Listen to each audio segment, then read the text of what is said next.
If you or somebody that you know may have had long-term care related concerns before, we're going to go through a case study today to show you how you can potentially handle setting assets aside for people that do have the means to do that. Now, you may have done really well in your career, you may have done really well in your life, you may have assets, but you could still have questions, right? You could still wonder, how do I put money where it should maybe be to give myself the confidence that if God forbid something did happen with a long-term care related event, that I have a good chance of knowing where I should go to pull funds to cover me. Who we're going to help today go through their scenario is Jenna and Chris, Georgia, and we're going to talk specifically about a strategy that is talking about putting money aside for long-term care so that you know where that money is if, God forbid, again, you ever needed it.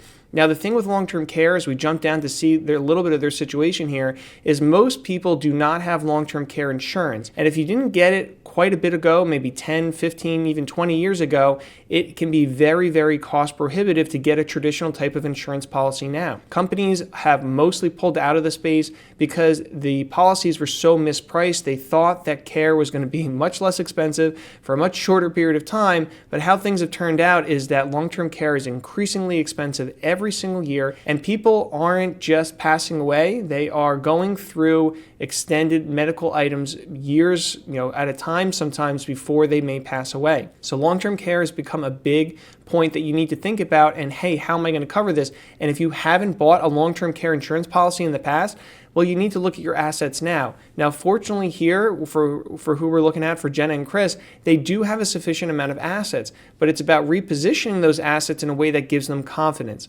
So if we look here at their situation, they have their normal cash accounts, which is fine. They have a joint account, which is their flexible account. There's not a lot in there though. So if they did, God forbid, have a long-term care expense, they're going to have to go to the retirement accounts to pull money out of there. And so while they do have a lot of money on paper, a question might be, hey, this care is really expensive. Do I have enough to cover those needs? And how can I better give myself confidence for how I'm organizing my assets? So in this case here, for this case study, we're looking at Chris and creating a long-term care sleeve. So this is where you kind of set money aside into a separate account. So it's still an IRA, it's still for Chris, but instead of having $1.2 million in one IRA, he has $900,000 in one IRA, and he's separated out another $300,000 into a separate IRA. Now, even though they can be invested exactly the same way, for a lot of people, this can help because we say, hey, this account here, this is my long-term care bucket. If I have a long-term care event, this is the bucket where I'm going to go to. So for people that can't point and say, hey, this is my long-term care insurance policy, they can alternatively point to this and say, hey, this is my long-term care insurance bucket. So if I ever needed any care, this is where I would go to first. Mentally, that could make you feel better that you can point to this account and say, hey, this is my long-term care money. And at the same point, it also allows you to now free up some of these other accounts to say, okay, I feel good about using the money in these accounts now to handle my retirement expenses because I do have money set aside for long-term care needs. So if you are in a certain state like New Jersey or New York or maybe even California, places where long-term care insurance may be more expensive to obtain, and the cost of care may be higher as well, $100,000 or more per year, depending on the type of facility, that's how you get to what you may want to put aside. So the general estimates are usually roughly a 3-year stay, or 3 years of long-term care needs is the average. Sometimes it's shorter, sometimes it's longer.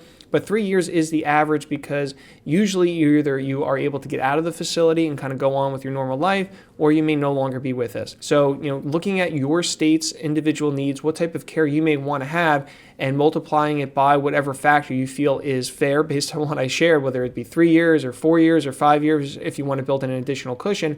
But that can help you see, hey, now I have that money set aside. It's still invested in this case. It's still growing. But now I know I can point to it and say that gives me security and peace of mind because I know where the funds would come from if I need them. And if you don't need them, which hopefully you don't need them, then these assets could pass on to your beneficiaries just like any other IRA in this case or any other asset that you may have. The backup here for people that may not have money set aside, if you don't have a long-term care insurance policy, there are some hybrid annuity or life insurance options. Those might cover partial needs where you may be able to leverage an insurance company a little bit. But if you don't have those as options, then the last place most people have to go in an emergency would be their home equity.